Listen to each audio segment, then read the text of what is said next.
who can help you innovate and accelerate your vision, either inside your company or in partnership outside your company.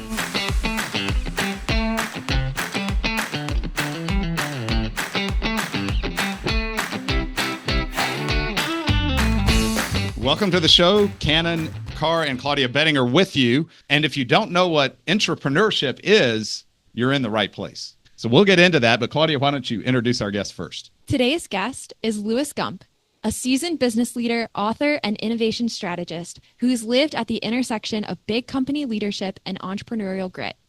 Through his research and real-world experience at places like CNN, The Weather Channel, and multiple startups, Louis reveals how intrapreneurs inside big companies can be the secret catalysts that help entrepreneurs break through.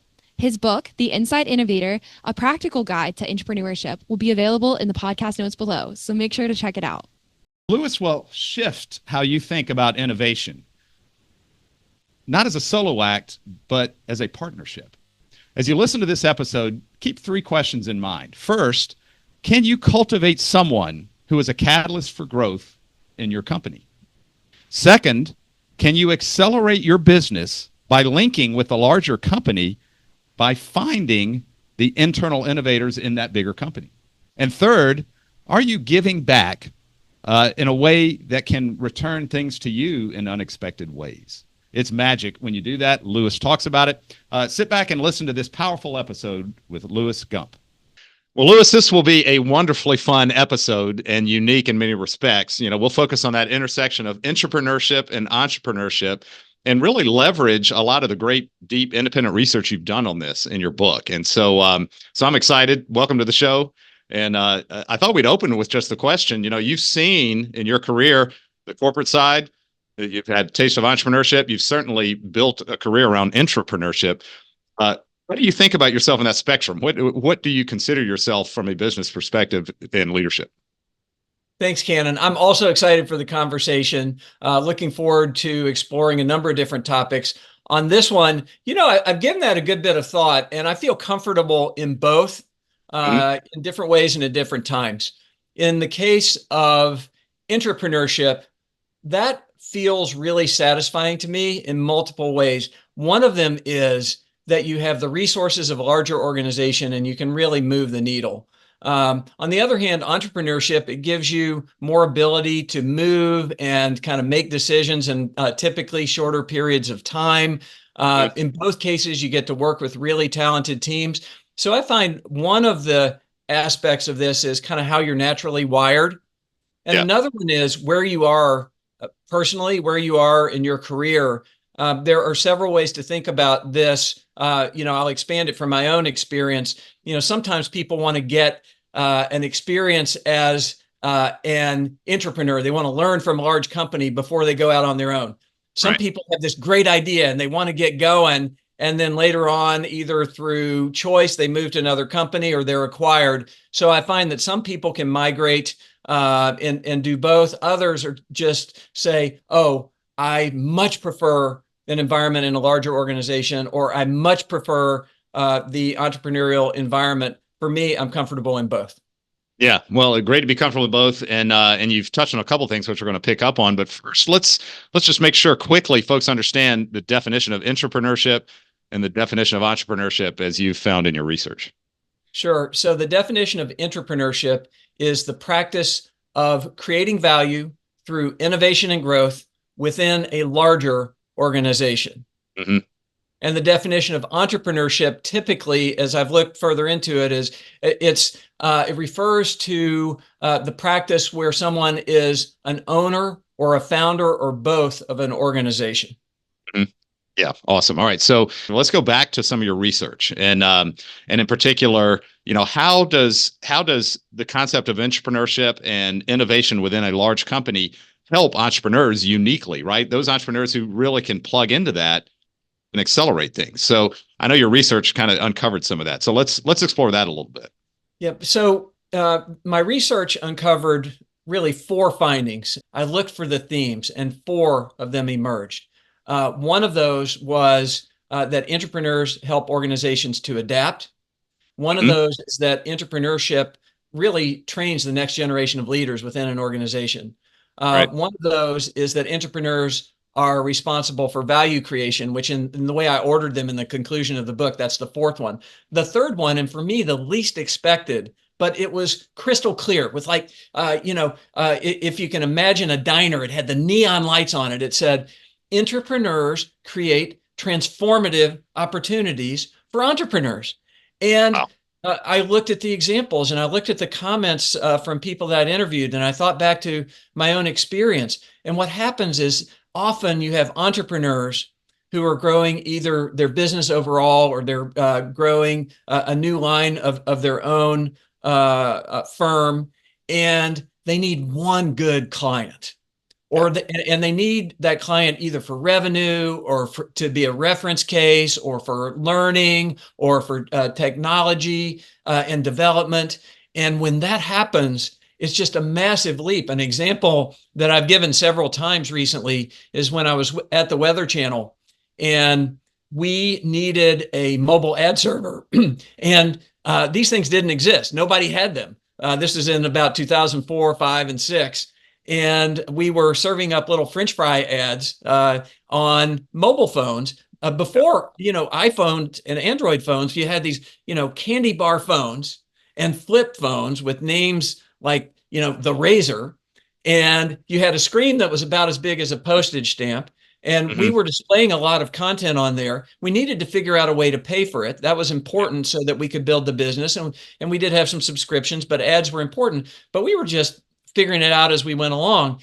And there was no sense in a company like the Weather Channel or even one as big as Disney or others, no sense in building your own ad server for the most part. And so we were looking for a company that would do that. And we found one called Third Screen Media. And they built an ad server. They were willing to work with us. And we really served as a breakthrough for them as a reference client. They could go to other media companies that they wanted to work with and say, hey, we're working with the Weather Channel now. But also we worked together to pioneer some new technology. And I got to tell you, it wasn't always easy. Every now and again, things break early on. But if you have an understanding partnership, and it's like part of this is, delivering on the product and technology promise, but part of it is learning so we get better and better as you're innovating. It's very, very powerful. I've seen it over and over again, and I have numerous examples. Well, and we can touch on some of those, but let's pick up on that point. It sounds amazing, right? In other words, an innovative larger company will do their work to find an innovative startup or smaller company to help them build something, even if it's external, and maybe they end up acquiring it, right? But not initially, because I guess because it's already. It's going to be built faster than if they were doing it internally, right? So they'll find that partner. So how do I, if I'm that entrepreneur outside trying to struggle and build things, working in the business, how do I get found by this great innovative corporate company? Well, there are lots of ways to do it, and there's some people who are well practiced at that. But in the context of this conversation, Cannon, what I would say is understand the world of entrepreneurs. Yeah. This is one of those really simple things that is not always easy and it's not always done. If you understand the situation of an entrepreneur and what they're looking at, then you can be a more effective entrepreneur. How many times, by the way, having been CEO of 2 small companies, I felt this way too, but how many times have you run into somebody who's leading a small company, they've built a relationship, and then it's taking ages to get a deal done that everybody knows ought to happen? Sometimes they happen, sometimes they don't. And they're, you talk to them over lunch or at a conference, and they're like, I got this really letter of intent, or I got this statement of interest from such and such a company, and I've been waiting for 3 months and it's crickets, or it's not crickets, but we can't get it to move, or on and on and on. And so for starters, if you understand the environment, it's very helpful. Entrepreneurs can help entrepreneurs to succeed, but they also need the entrepreneurs to, for example, have the ability to scale. I've been involved in an initiative recently with the Technology Association of Georgia called Bridge Builders and Tag Connect. And we've got some entrepreneurs who are pitching to large companies. They're doing an amazing job. And one of the things that they're finding is that when they have a technology that's really interesting to a big company like the Home Depot or UPS or some of the other ones that have been involved, the big companies are saying, I really like what you're doing. This really might fill a gap. If we were to work with you, how would we scale? Yeah. And so an entrepreneur needs to understand whether they're ready for kind of a smaller but bigger customer business, or a medium but bigger customer business, or a really large one. Also, in terms of the relationships, I find that going to conferences is quite helpful, being in the community, being visible. Sometimes a marketing budget helps, but a lot of the times it's either personal relationships or a presentation where you demonstrate a solution to a need. The best way to build a relationship with a large company is to have a solution that not only looks really cool to you, but it also has such a clear and demonstrable value proposition that the person at a larger organization who needs something like that would find themselves irresponsible not to listen and give it some time. That's compelling, right? So it took us into the mind of the intrapreneur, or what I'll say is, that innovation leader within a large company. Do they want, it's not just about, hey, finding a partner they can send revenue to and benefit from this great solution. Do they also help do coaching? Do they help you say, hey, you've got to figure out how to scale and we will help you do it? We're all in, or they're like, let us know when you get there? It depends. Yeah. And, and there are a number of ways that it depends. One of them is how far along your entrepreneurial company is on the journey of being actually ready to do a deal.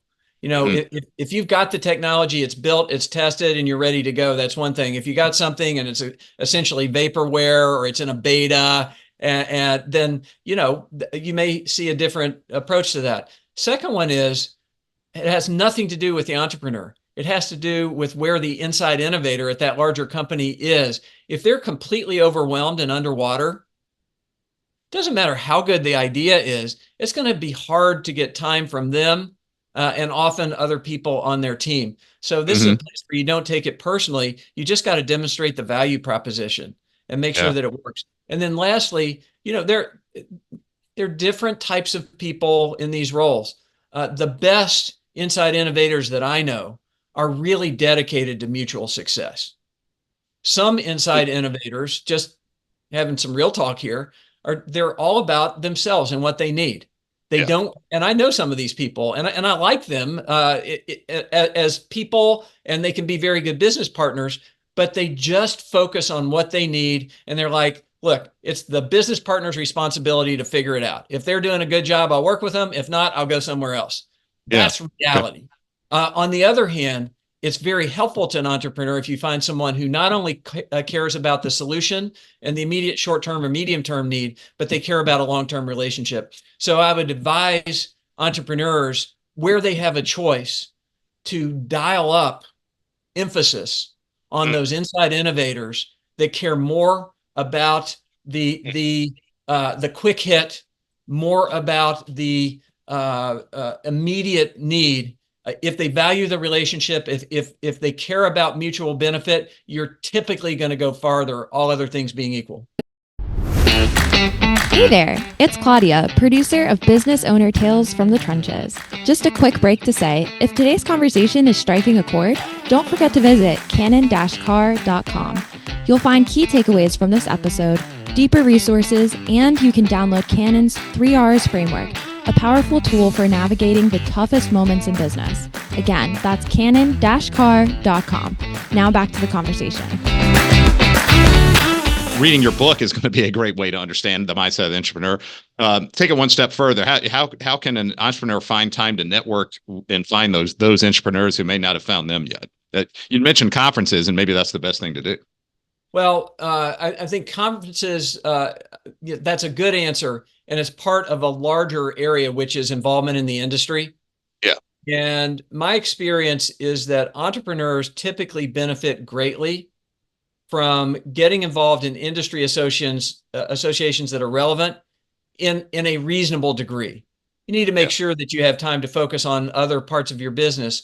However, when you get involved in the industry, it's not just about meeting people. It's also about learning. And part of the learning is seeing which companies are doing well, what they care about, et cetera. I remember in the media business a while back. I went to a conference and there was a panel discussion with Nielsen and ComScore both. And at the Mm-hmm. time, they had dramatically different views of the future of measurement in media. It was fascinating to hear that. And that shaped a number of conversations that I had after that time. And so when you get involved in the industry, you have the relationship building, just running into people at various events, either in person or virtually. You've got the learning. You've also got the ability to lead in certain cases. Many industry associations need people to participate, for example, in the creation of standards for brainstorming sessions and others. And my general approach to business, whether you're an entrepreneur or an intrapreneur, is pulled right out of thinking from Peter Drucker. And that is focus first on contribution. And if you go to the industry association with the knowledge that you may build relationships, with the knowledge that you may develop learning, but you also would like to contribute, you'd like to help other people understand a part of the world that you have familiarity with and they don't, that you'd like to help advance an industry initiative, when you're giving and contributing, often the benefits that come back are richer, not just in a way that's self-serving, but because you're actually better qualified to be a great entrepreneur and service provider. That is so well made, because entrepreneurs and business owners, even intrapreneurs, they'll get so internally focused or so focused on what they got to do, they miss that key point about. I love what you quoted from Drucker. First find contribution, focus on contribution, because with that mindset, it opens up incredible doors. And the other word that comes to mind in that is curiosity, right? And I know that's one of your favorite words. You are the definition of curiosity. It keeps you learning, right? It keeps you discovering. It keeps you contributing. And so I know you've done a lot of work with larger companies in Atlanta.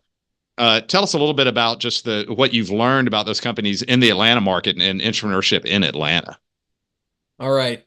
Atlanta is a very active and healthy environment for entrepreneurship. Yeah.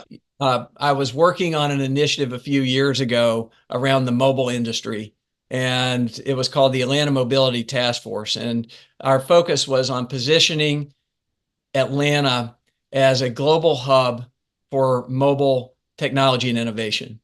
And our slogan became Atlanta, where technology meets the real world, or where mobile development meets the real world. And what we found is that there were so many companies, and they might have been focused on mobile technology. They might have been in media. But also, if you look at companies like Coke, Delta, UPS, Home Depot, just to pick ones that are highly visible, there's also an ecosystem of other very large and innovative companies around. And so you have this group of inside innovators who actually are doing amazing work, having a heavy impact on the global stage. And here's where it gets even more interesting. Often they aren't very well known. They're just doing their thing. And they're doing it in their company and in their industry. But when you meet them and you start listening to what they're doing, it's like, oh my gosh, I didn't know that was happening here. I didn't know you had that skill. I didn't know you were connected to this group of people. I mean, look at movie production. Look at retailing. Look at fintech. Look at healthcare. Just all around, there are any numbers of examples, and I'm not intentionally leaving anyone out here. And so we have this incredible resource in our community. And oh, by the way, as if that weren't enough, you've got so many people who are coming out of schools, whether they are located here or whether people are coming here, because Atlanta is really a talent magnet in a lot of ways.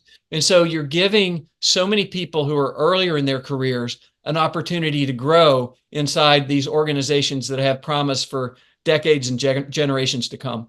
Yeah. Oh, that's awesome. The word ecosystem, it means so much here, and being plugged into that ecosystem does create that awareness, those connections. And I know you've seen it. I mean, Atlanta, that's where talent comes in. That's where like-minded comes in. That's where funding comes in. Very powerful. You mentioned too, how entrepreneurship, not in Atlanta, but in general, can apply. Not we think about it in business, but I know you've seen it in government and nonprofit too. And I'm just curious, just expand a little bit on that. I'm happy to. When I started writing this book, my perspective came from the majority of my experience, which is in businesses like the Weather Channel and CNN, among others. Yeah. And then I started talking with folks and I realized, hey, this is happening not just in for-profit organizations and not just in really big ones and not just in medium ones, but also you might have a 50, 100-person company with a new initiative and this applies to them. And I thought, okay, that's interesting learning. And then I started talking with other people, including John Hancock at Junior Achievement. And as I talked with him, he described the evolution of junior achievement, and you had traditionally some of the materials that were handed out in schools, especially middle schools. And then JA BizTown came around, and then JA Finance Park, and then 3DE for those who are familiar with these initiatives, all benefiting the education of really promising people. And so that was such a great example. I actually used that one in the book.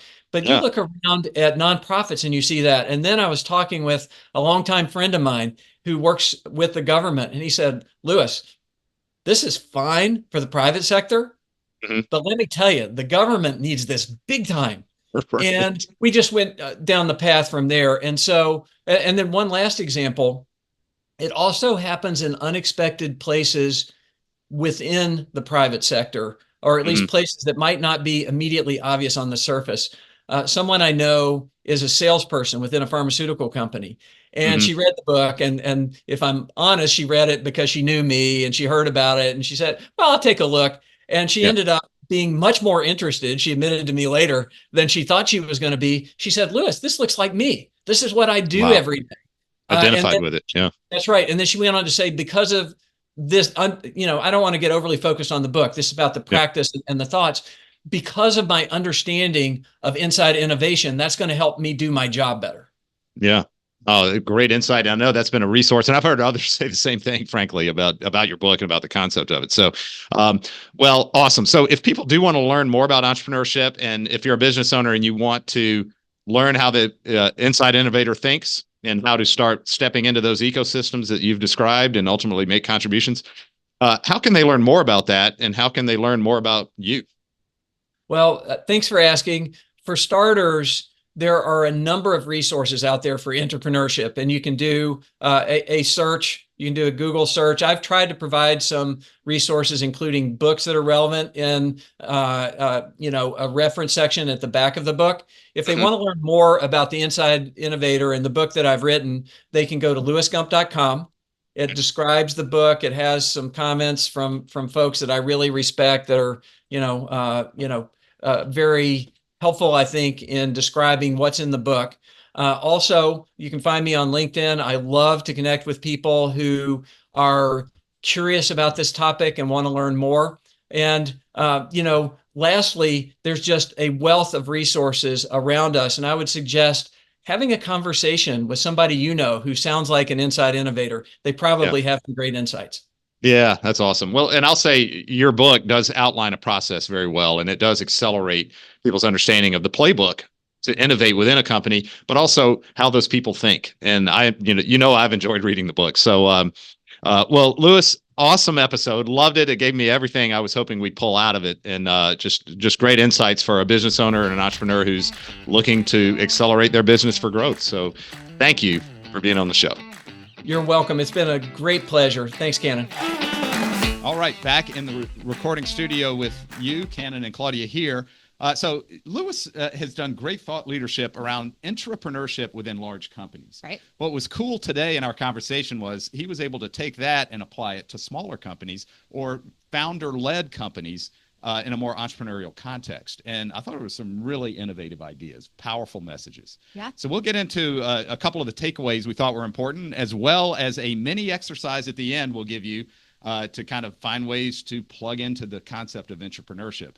But first, Claudia, I always love hearing what you thought of the episode. What did you think of this one? I really loved this episode. I think entrepreneurship is so interesting. But really, one of my favorite parts was when he spoke about the decision-making process at small versus large companies. We did recently partner with EP Wealth back in September of 2024. And so, you and I have now seen real time what the decision-making process is like at a 23-person firm versus 450-person firm.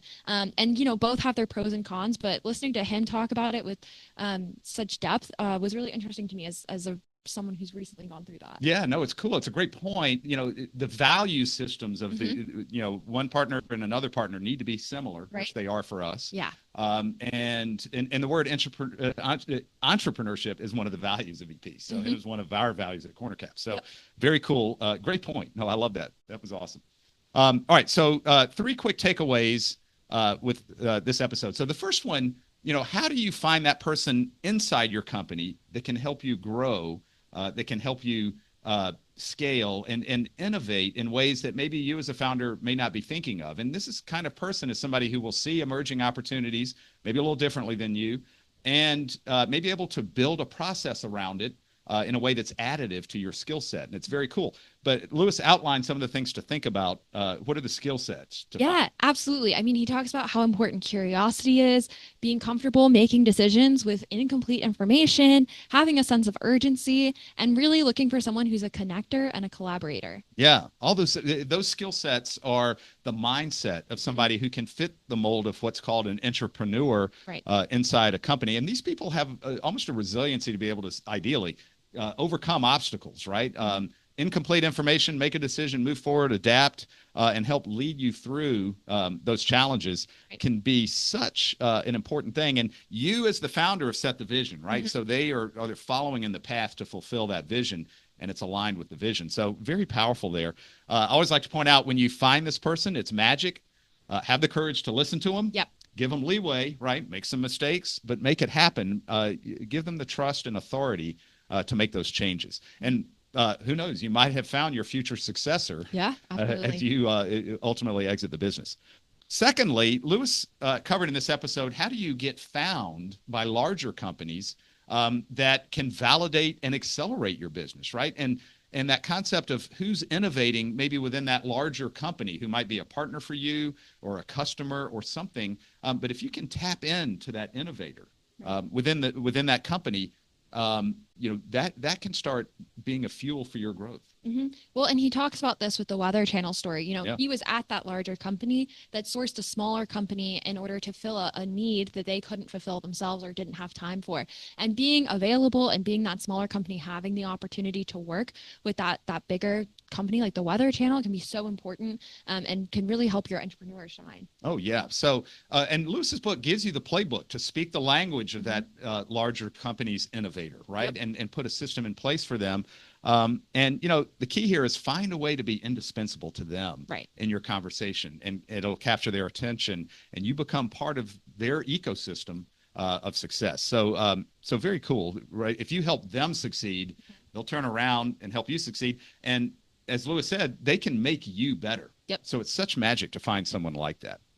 The third concept we thought we'd highlight, going back to that word ecosystem we just used, is the concept of giving back. So many entrepreneurs and business owners forget that important thing, right? How do you sometimes just give back to that, what we call an ecosystem, but to that arena, that neighborhood, that group of people to make them better?